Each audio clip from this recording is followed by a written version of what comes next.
আমি কিন্তু ওই যে প্রেম বিশেষজ্ঞ হুজুর না। একজন মেয়েকে দেখে তুমি যদি মানসিক শান্তি খুঁজে পাও, দ্যাটস এনাফ ফর ইউ, আর কিছু লাগবে না। কারণ একজন মেয়েকে দেখে মানসিক শান্তি পাওয়া মানে হচ্ছে she is beautiful, she has the quality and she has everything that I want in my life. Am I right, brothers? Am I right? একটা মেয়েকে দেখে তুমি যদি মানসিক শান্তি খুঁজে পাও, দ্যাটস এনাফ ফর ইউ, আর কিছু লাগবে না। একটা মেয়েকে দেখে মানসিক শান্তি খুঁজে পাওয়ার অর্থই হচ্ছে she is beautiful, she has the quality and she has everything that I want in my life. Am I right brother? Am I right? এইগুলোতে আমি কিন্তু মজা পাই না আর কি, সে মজা পায় হয়তো, তো আমি কিন্তু এই জিনিসগুলোতে মজা পাই না। ওই যে সুরসুরি মার্কা প্রেমের ওয়াজ করে যুবকদেরকে হেদায়েত দেওয়া যাবে? এগুলো প্রেম নয়, এগুলো হচ্ছে জিনা। এগুলো কি জিনা আর সত্যিকারের ডিভাইন ভালোবাসার মধ্যে পার্থক্য আছে। জিনা হচ্ছে স্বার্থ কেন্দ্রিক। জিনা কি কেন্দ্রিক? এখানে স্বার্থ থাকে, কি থাকে? আর যখন আপনি ডিভাইন লাভ, আল্লাহর পক্ষ থেকে ডিভাইন ভালোবাসা আসবে বিয়ের পর, তখন সেখানে শুধুমাত্র স্বার্থ থাকে না, বরং কোনো কোনো ক্ষেত্রে নিজের স্বার্থ ক্ষুণ্ণ করে আমরা স্ত্রীদের স্বার্থ দেখি, দেখি না? এটা ডিভাইন। যখন আপনি রেসপন্সিবল পারসন, আপনার দায়িত্ববোধ আছে। এটা শুধু একটা যৌন সম্পর্ক না, এটা একটা ভালোবাসার দিলের সম্পর্ক, আত্মায় আত্মায় সম্পর্ক। একজন কষ্ট পেলে আরেকজনের লাগে, আরেকজন খুশি হলে আপনারও খুশি লাগে। সে বিপদে পড়লে আপনি তার পাশে থাকেন, আপনি বুঝতে পারেন যে আপনি তার দিকে সম্মানের চোখে তাকান, ভোগের চোখে তাকান না। তো এই যে প্রেম বিশেষজ্ঞ কিছু কিছু বের হয়েছে, এগুলো থেকে আমাদেরকে বের হয়ে আসতে হবে। আল্লাহ পাক তৌফিক দান করুন। ইয়াং জেনারেশনকে মহব্বত করতে হবে আল্লাহর সাথে। কার সাথে? আল্লাহর সাথে মহব্বত করেন, তার রাসূলের সাথে মহব্বত করেন, তার কিতাবের সাথে মহব্বত করেন, রাসূলের সুন্নতের সাথে মহব্বত করেন। ইনশাআল্লাহ পুরো দুনিয়া আপনার হয়ে যাবে ইনশাআল্লাহ। দুনিয়া তো কিছুই না, পরকাল পুরোটাই আপনার হয়ে যাবে ইনশাআল্লাহ। আর আপনাদের জীবনের উদ্দেশ্য হবে আল্লাহর সন্তুষ্টি অর্জন করা। কি করা? যে কোনো কাজ হোক, যত ছোটই মনে হোক না কেন, হোক সেটা একটা ছোট্ট দিনই প্রজেক্ট বা বড় কোনো ভিশন। আপনি দিনের জন্য একটা মসজিদ মাদ্রাসা করেছেন, অথবা আল্লাহর জমিনে দিন একদম কায়েম করেছেন, ছোট হোক আর বড় হোক, কিছু একটা আল্লাহ রাব্বুল আলামিনের সন্তুষ্টির জন্য এই দুনিয়ায় করে যেতে হবে। আল্লাহ পাক তৌফিক দান করুন। এটা হবে আপনার লাইফের ভিশন, অ্যাম্বিশন। আল্লাহ পাক তৌফিক দান করুন। আমি নিজের বিশ্বাসের জগতে পরিবর্তন নিয়ে আসেন। এই ডিজিটাল তাকবীর দিও না, ডিজিটাল তাকবীর দিও না, নর্মাল তাকবীর দাও। বিসমিল্লাহ।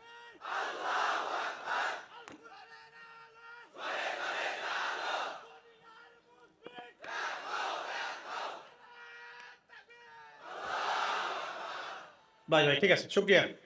এই হলো তাকবীর। এটা হলো কি তাকবীর নাকি তাকবীর? কোনটা কোনটা হবে ঠিক? আস্তাগফিরুল্লাহ। কোন যুগে আসলাম রে ভাই? সবই চেঞ্জ হয়ে যাচ্ছে দিন দিন।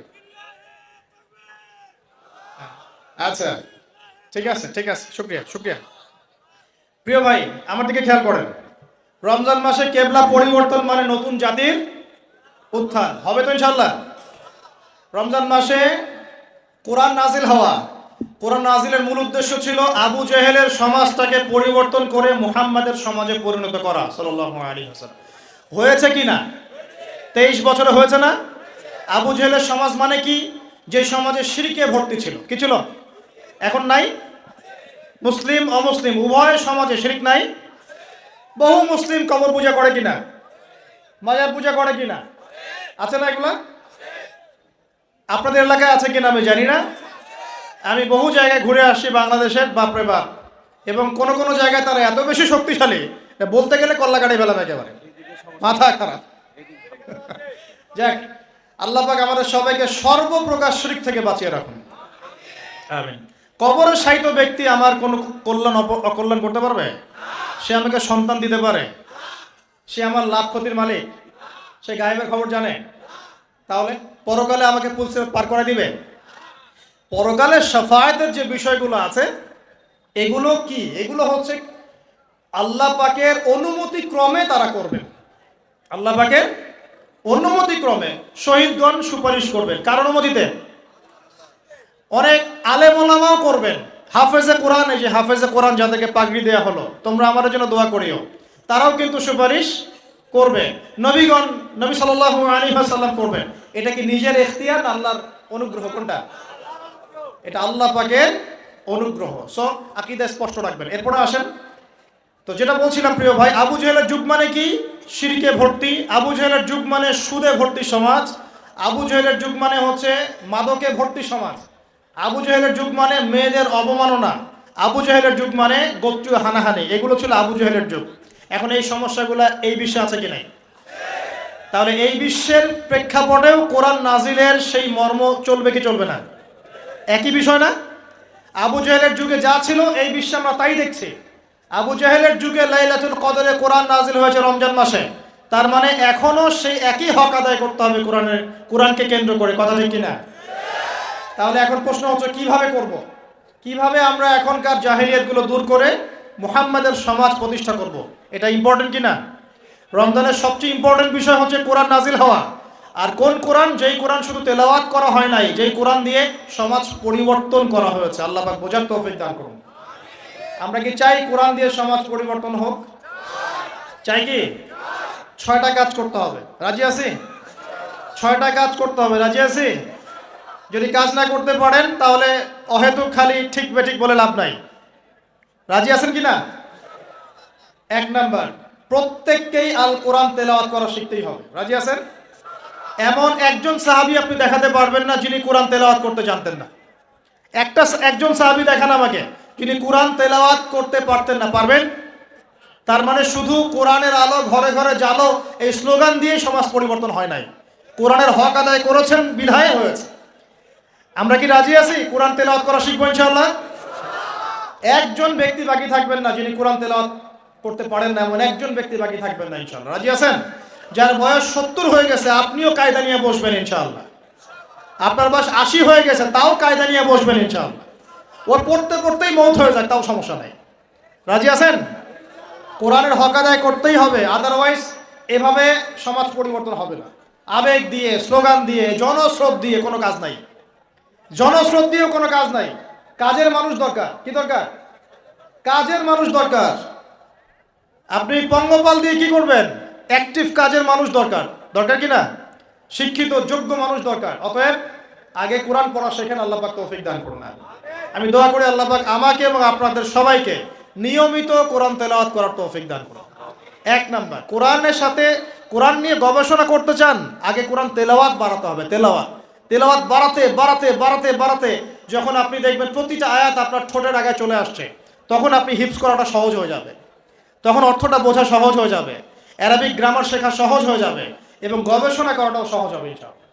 আগে কোরআন পড়তে হবে। আল্লাহ পাক পড়ার তৌফিক দান করুন। প্রথম আয়াত নাজিল হয়েছে কি? ইকরা বিসমি রাব্বিকাল্লাযী। তো পড়াশোনাই তো করতে চায় না ইয়াং জেনারেশন, খালি ওয়াজ শুনতে চায়। অনলাইনে খালি বিচ্ছিন্ন ওয়াজ শুনে দিনের কনস্ট্রাকটিভ জ্ঞান অর্জন করা যাবে না। যদি আমি নিজের কথা বলছি, আমি যদি শুধু ওয়াজই শুনতাম বসে বসে, আজকে তোমাদের সামনে বসে আমি লেকচার দিতে পারতাম না। শুধু ওয়াজ শুনে কাজ হয় না। ওয়াজ একটা সাপ্লিমেন্টারি জিনিস। হ্যাঁ, ওয়াজ শুনবো, ইমান বাড়বে, আমি নতুন কিছু জানবো, দার্সে বসবো, ঠিক আছে, কিন্তু একটা সিলেবাস মেনটেন করে পড়াশোনা করতে হয়। সিলেবাস মেনটেন করে পড়াশোনা করতে হয়। যেখানেই পড়েন না কেন সিলেবাসে কোরআন থাকতে হবে, হাদিস থাকতে হবে, হাদিসের এবারত পড়ার যোগ্যতা অর্জন করতে হবে, আরবি ভাষা এবং সাহিত্য থাকতে হবে, আকীদা থাকবে, ফিকহ থাকবে, আপনার সিরাত থাকবে, ইতিহাস থাকবে এবং এই সমকালীন প্রেক্ষাপট এগুলো তো থাকবেই। এরপরে আপনি বিষয়ভিত্তিক বড় বড় স্কলারদের বইগুলো পড়বেন। আজকে এই বই, কালকে ওই বই, আজকে এই চটি বই, কালকে ওই চটি বই, এভাবে মাথাটা আপনার বিক্ষিপ্ত হয়ে যাবে। আজকে অমুকের একটা লেকচার একটা অংশ, কালকে অমুকের লেকচার ওই অংশ, এভাবে পুরো মাথাটা আপনার এলোমেলো হয়ে যাবে। ঢুকবেন, অমুক যা বললো তার বিরুদ্ধে, তমুক যা বললো তার বিরুদ্ধে, এই করতে করতে দেখবেন আপনি মূল ট্র্যাক থেকে সরে যাচ্ছে। এভাবে হবে না। কনস্ট্রাকটিভ সিলেবাসে পড়াশোনা করতে হবে। এই পড়াশোনা করতে হলে ওলামায়ে কেরামের সহবত কি লাগবে কি না? লাগবে। ওলামায়ে কেরামের কাছে আসবেন, পরামর্শ করবেন কিভাবে পড়লে আমি দায়ী হতে পারবো, কিভাবে পড়লে আমি একটা ভালো জায়গায় যেতে পারবো, কিভাবে পড়লে আমি দিনের শরঈ যে বেসিক নলেজগুলো অর্জন করতে পারবো, এটা পরামর্শ করে পড়াশোনা করবেন। আল্লাহ পাক তৌফিক দান করুন। আমিন। তো প্রিয় ভাইরা, 6টা কাজের প্রথমটা হচ্ছে আল কোরআন আগে আপনাকে পড়া শিখতে হবে। 1, 2, কোরআনের ভাষা শিখতে হবে, কোরআনের ভাষা শিখতে হবে। আমি বিশ্বাস করি যে প্রত্যেকের পক্ষেই আরবি ভাষা শেখা সম্ভব। আপনারা হিন্দি বোঝেন? বোঝেন? আপনারা বোঝেন কিনা জানি না, আপনাদের মা বোনরা ঠিকই বোঝে। বোঝে না? কেমনে বুঝলো? হ্যাঁ, এটা হচ্ছে সাংস্কৃতিক আগ্রাসন। কিরকম সাংস্কৃতিক আগ্রাসন? মানে আপনি এই যে ব্রিটিশরা শাসন করে গিয়েছে উপমহাদেশ 200 বছর, ওরা যে চলে গিয়েছে তাও তো মানুষ ইংরেজিতে পটর পটর করে কথা বলে না? সারা বিশ্বে ইংরেজি চলছে না? সাংস্কৃতিক আগ্রাসন। এখন এইদিকে আপনি বাংলা, হিন্দি কি আপনার কোন স্কুলে পড়ানো হয়? কলেজে পড়ানো হয়? শিখলেন মিডিয়ার মাধ্যমে, শিখে গেলেন। যদি আপনি আরবি ভাষাকে কেন্দ্র করেও এরকম একটা মেহনত করেন, আরবিও শিখবেন ইনশাআল্লাহ। পারা যাবে? 3 নাম্বার কাজ, কোরআনের কিছু অংশ মুখস্থ করতে হবে। রাজি আছে কিনা ইনশাআল্লাহ? কমপক্ষে 1 পারা, কমপক্ষে 1 পারা মুখস্থ করবো। রাজি আছে ইনশাআল্লাহ? 4 নাম্বার, কোরআনের অর্থ বুঝতেই হবে। রাজি আছেন কিনা? আমি 3টা তাফসীরের নাম বলে দেই। জালালাইন, ইবনে কাসির, মারিফুল কোরআন। কমপক্ষে এই 3টা তাফসীর বাসায় থাকা চাই। রাজি আছেন? কিনবেন, অবশ্যই কিনবেন এবং কম্পারেটিভ ভাবে পড়বেন। দেখবেন ইনশাআল্লাহ আপনি অনেক কিছুই বুঝতে পারছেন। আপনি আরবি ভাষা না শিখলেও, না বুঝলেও কমপক্ষে প্রতিদিন 10টা করে আয়াত পড়বেন অর্থ সহ। পারবেন কিনা ইনশাআল্লাহ? রাজি আছেন তো ইনশাআল্লাহ? 5 নাম্বার হচ্ছে আল কোরআনের আদেশ মানা, নিষেধ বর্জন করা। কোরআনের আদেশ মানা, নিষেধ বর্জন করা। আল্লাহ পাক আমাদের সবাইকে কোরআনের আদেশ মানা, নিষেধ বর্জন করার তৌফিক দান করুন, বলি আমিন। আর 6 নাম্বার হচ্ছে কোরআনের দাওয়াত মানুষের দুয়ারে দুয়ারে পৌঁছে দেয়া। পারবো ইনশাআল্লাহ? যারা কোরআন শিখেছি, টুকটাক কিছু পড়েছি, জেনেছি, অতটুকুই আপনি মানুষের কাছে পৌঁছে দেন। আল্লাহ পাক তৌফিক দান করুন। এই 6টা কাজ কোরআন কেন্দ্রিক করতে হবে ইনশাআল্লাহ, তাহলে কোরআনের সমাজ প্রতিষ্ঠা হবে ইনশাআল্লাহ। আল্লাহ পাক আমাদের সবাইকে কবুল করুন, বলি আমিন।